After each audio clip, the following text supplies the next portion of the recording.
Hi guys, it's Maya here. So it's a pleasure to see you in my next video. So last week or a few weeks ago, we actually had an issue on an accounting student who scored probably 4.99 over 5, a full point of 5, and he was denied being placed in University Malaya for the course of accounting. Okay, and he was literally denied whatever choices that he applied. Okay, he was given some other choices. Okay, so of course now he has been so-called given scholarships, and he's now in Singapore. But and of course there were issues saying how the methodology on choosing this kind of students, or with the meritocracy, is there any issues behind the system and stuff.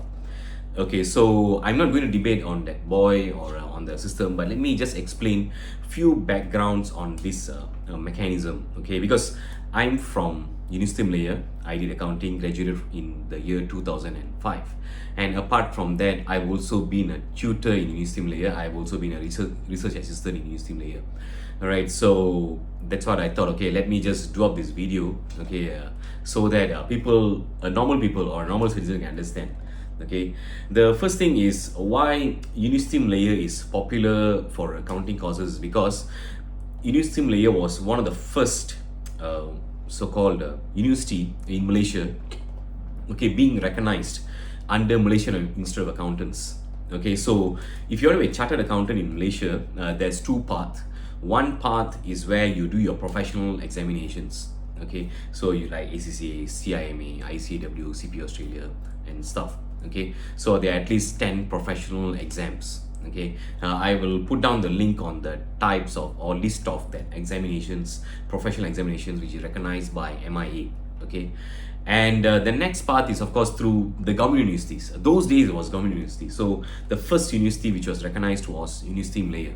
Okay, so of course in Malay they call it University Perdana. Of course in English, when you convert it, it's Prime University. So that's why a lot of students would like to enroll into University Malaya. But nevertheless, years passed, and management changed, and either in MI management, or also there's a development in the education political system, and there's also development in the so-called the syllabus and stuff. So a lot of other universities started offering accounting degrees. Okay, and they also seeked for that recognition under MIA. So over the years, I would say, or over the decades, the number of universities recognized by MIA has increased. As I said, previously it was only University Malaya. Then they had University Putra Malaysia, University Kebangsaan Malaysia, University Science Malaysia. Okay, so there are only 4, and the University UUM, University Utara Malaysia. So including UM, it's 5. But of course, the demand increased because we needed more accountants for the country. Okay, we can't be importing accountants from overseas. Okay, so we needed more accountants. So that's why a lot of universities introduced accounting courses, and they wanted to be recognized so that the university also can attract students. Okay, that's part. So till today, there are at least 20 universities. Yes, 20 universities or college universities being recognized by MIA. Okay, so if you feel you can't get into University Malaya or University Putra Malaysia or University Science Malaysia, there are at least 17 other universities, which includes private universities or government-linked universities like University Technology Petronas, Multimedia University, okay, University Tenaga Nasional, TAR College, or now it's called TAR University of Science and Management. Okay, and also there's one more University of Tunku Abdul Rahman, Utah, and all that. So you at least have 20 universities. Okay, so that is something for you to take note. You have choices of universities in Malaysia which is recognized by MIA, because that is a crucial part for accountants or accounting degree courses to be recognized by MIA or Malaysian Institute of Accountant. Okay, so that part is one thing that I want to deliberate or explain.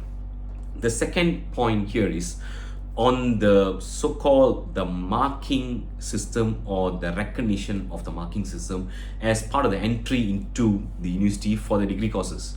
Okay, so initially you need to go through universities. Okay, for Wimputra, of course, you have a matriculation, and you have also the Asasi, okay, which is also called the foundation, okay, which is held in the respective universities. That is one part. The other way is of course STPM. Okay, so a lot of students will also do STPM, and those days used to be 5 subjects. Now the core subjects has been reduced to 4 plus 1, which is the Malaysian University English test. Okay, so was those days, if you take 5 subjects, each subject carry 20 points. This was prior to mid 90s, and each subject will carry 20 points, so it will be 100. Okay, that's how they calculate that. Then from mid 90s, what they did was, which is from 1995 onwards, when after the post election and stuff, the recognition was changed a bit, where they included a 10% of extracurricular activities, because they wanted STPM students to be also involved in extracurricular activities. So it became 90% for the exam results, which is the paper-based exam results, and 10% on your extracurricular activities. So literally, if you are a president of two societies or clubs, literally one presidency will carry 5 points. Let's say you are president of 2 clubs or society, you carry 10 points. So that's where it goes. So 90% on your examination, 10 points on so-called your extracurricular activity. Or let's say you represent the state and the country, you get another 5 points and stuff. So this is how the marking system was implemented. Okay, it was very simple. Okay, it was very high level. And throughout the year, what happened, it evolved, because a lot of people felt that I'm a project director. I'm not a president of a club, but I'm a project director. I organize events, I'm organizing chair, but I'm not recognized.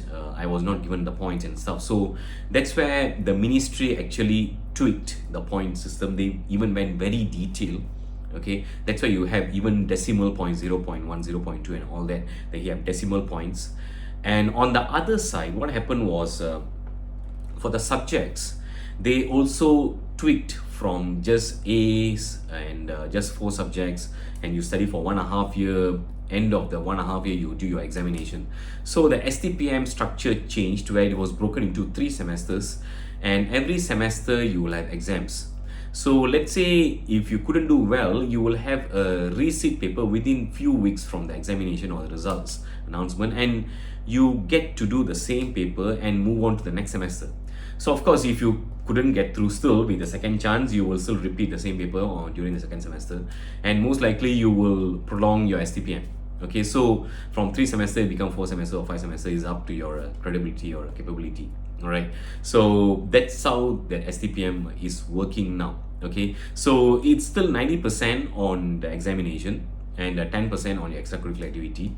So of course, the boy, if you got 4 flat on his examination paper, because 4 subjects, 4 flat and all that, so that was settled, and his overall points of 4.9 something.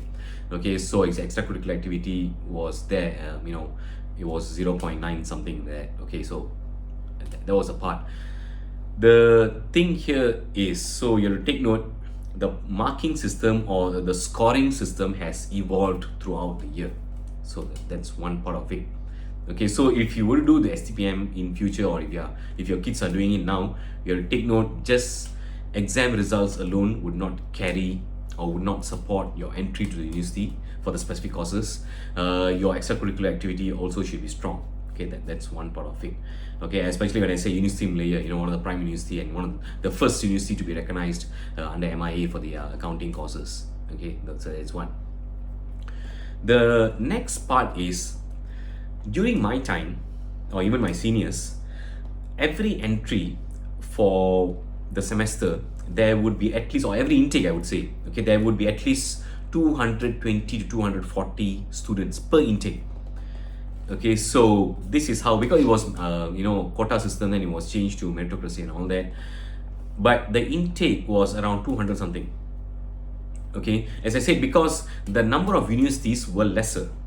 Okay, and thereafter what happened was, the ranking or the world ranking of those universities started dropping, because one of the criteria for your ranks to move up is where your lecturer to the student ratio should be high. The higher, the better. Lecturer to the student's ratio should be high. The higher, the better. So that will give additional points on your university ranking system. Okay, so that's why when I said I was a tutor, okay, so tutor means basically the lecturer will give the lecture. Let's say it's a 4 credit hour paper. The lecture will go on for 2 hours. Thereafter, there'll be tutorial classes where you have all the homeworks and assignments and stuff. So the tutor will go and explain, guide, and coach them. Okay, this is for the additional 2 hours, on a separate class time and stuff. Okay, so that's where I was assisting the lecturer, being the tutor. And usually the tutors are either they are working professionals, master or PhD students. Okay, so it's either one of these. Okay, and that's where I was assisting the degree students on the tutorial. But thereafter, what happened was the tutorial classes was being handled by the lecturer itself, because the universities like UPM, UKM, they have reduced the number of intakes. As I said, during my time was 200 something, even my seniors 200 something, but it reduced to below 100. Even one of the former minister announced it was only 85. Yes, that's the amount. Okay, so with that amount, the lecturer can actually handle the tutorial classes also, because per tutorial classes will be around 30 students. So you only have 90, probably 3 classes, plus your lecture, you only have 4 classes for that subject for the week. Okay, so obviously the lecturer can handle. But if previously during my time, obviously the lecturer can't handle it, because you will have at least 8 tutorial classes. Okay, so definitely the student and the lecturer not able to handle or cope up with the number of classes. That's why they get tutors in to assist with the tutorials. Okay, so that's the part. And of course, if you want to increase your ranking, your research level should be also high. Your number of research papers, publishing papers, and journals and stuff also should increase. So that is one of it. So that's one of the criteria. Of course, there are several other criteria for the university ranking, but these are the few criteria. So the university wanted the lecturers and the students to focus more on research, and that's why they increased the intakes for masters and PhD. Okay, they have reduced intake for degree students. But nevertheless, as I said, or as I mentioned, there are other government universities, because under MIA there are at least 20 universities recognized by them. So which means you have more options going to various other universities for accounting courses, as they are still recognized by MIA. Okay, and especially if you have Putra, definitely you have UITM, where they have branches throughout the country. In every state they have UITM branches, so you have more options for that. Okay, so that's where the number of intakes reduced. And how this 80 something people got in was through, of course, applying through the centralized university processing unit, or called UPU, and they apply through the system, and if they are being selected based on that. And of course, as I said, it's based on meritocracy. And in addition, these 85 students, there are 3 types of groups who will be coming in, either the foundation, or it's called Asasi. The second group will be on the diploma students or the matriculation students. The third group is STPM students. So you have 3 different groups. And now I'm coming to the next point. Let's say you have 85 students coming in. It doesn't mean in 4 years time, because University Malaya is 4 years course. Okay, so in 4 years time, the exact 85 students will be graduating. No, that is a wrong assumption. Okay, even during my time, as I said, I had around 220 new students or intakes during my time. But when we graduated, there were at least 270 or 280 students who graduated. So let me explain to you the reasons why this occurs. Okay, the first reason is, apart from the STPM intake or this Asasi intake or the matriculation intakes, they will also have second intake, which will be during the second semester. Okay, so during my time, the first semester starts in May, the second semester starts probably in November. Okay, so the November, they will also have intakes where the students can apply directly to the universities. Okay, but not every faculty will open up, only few. Okay, during my time, there were no second intake for accounting degrees, but there were second intakes for science and engineering degrees. But my senior batches, they had second intake for accounting degrees. So that depends on the discretion of the university management. Okay, so that is one. And apart from that, you will also have intakes where they collaborate with the government departments or certain government ministries and stuff. okay, if they are sponsored by certain regulators and stuff like that. So example, when I was tutor, I was also a lecturer of MICPA program, which was collaborated with Malaysian Institute of Accountants and also University Malaya. So the Bank Negara, the central bank, they actually so-called employed non-accountants in finance department. So they wanted to enhance the technical knowledge in accounting for this staff. So they collaborated with MICPA and the classes were held in University Malaya. And I was one of the lecturer. Okay, so this is one path, okay, where you collaborate directly with the universities. Okay, and of course, apart from that, during my time when I was in University Malaya, when I go represent my university for the university sports, Malaysian university sports, we had national athletes who also took part and they came under UPM. Okay, again, they didn't go through the UPU system. They went directly because the National Sports Council, MSN, they collaborated directly with the UPM, the sports faculty, and they did the intake directly. Okay, so, and in any addition, few years ago in Egypt, there were few economic turmoil or political turmoil where Malaysian students were stuck there. And then the Prime Minister Najib Razak told that, okay, let's bring back those students back to the country. Okay, let's because we don't want their education to be disrupted, so let's bring them back and place them in our local universities. So this is one way, okay, and of course, in addition, you have other political countries. I mean, countries with political turmoil where the Malaysians are based there. That is one where you bring them back. Or in addition, during 97, 98, where the government scholars were studying in overseas universities, they were brought back to local universities because of the exchange rate increase and stuff like that. So there are several reasons why there will be intakes in between, and this is all special reason or specific reasons. Okay, so that's why you see the number of students who are graduating will increase. So you can't compare the intake versus the number of graduates during the convocation. And in addition, you will also have some smart students. As I said, mine was a 4 years course, which is 8 semesters. Some students, they were a bit diligent. They actually finished the course within 3 years, 3.5 years. Even one of my, two of my classmates did that actually. They finished their course within 3 to 3.5 years. Okay, they were very diligent and they made it. Okay, so that is one of it. The second group could be those who struggled. Okay, as I said, you need to maintain certain GPA, okay, or CGPA. Should you flunk certain papers, especially the core papers, you need to resit or retake those papers.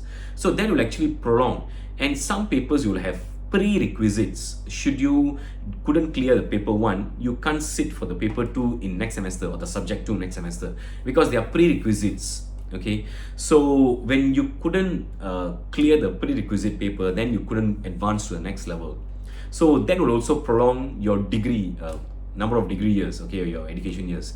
And universities, they will give you a maximum of 8 years if your course is 4 years course. It's just times 2. So if your course is a 3 years course, they'll give you 6 years maximum. So literally you can prolong.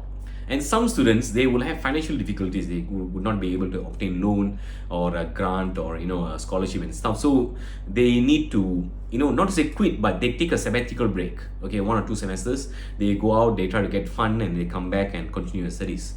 Okay, or some students, they are maybe medically ill. They were not able to continue their studies. They took a break, then they come back. So you see, there are several reasons to it. So you can't compare that just because you have 85 students, that's the intake, you can't compare that all the 85 will graduate at the same time. No, that is a wrong assumption. Okay, so this is just to clarify. There are several things that you need to take note rather than just looking blindly on that issue that one just because a particular student was not selected and just because there's a incongruent or inconsistency on the so-called the intake versus the graduations, okay, or the graduates. Okay, so this is just an explanation or my point of view, being a accounting degree student or an accounting degree graduate from University of Malaya and being a chartered accountant. All right, so should you need a further clarification or should you need further advice, yes, please reach out to me. I also plan to do a few videos on how to be a chartered accountant in Malaysia, how to pursue or types of examinations and stuff like that in future. So do wait for my future videos.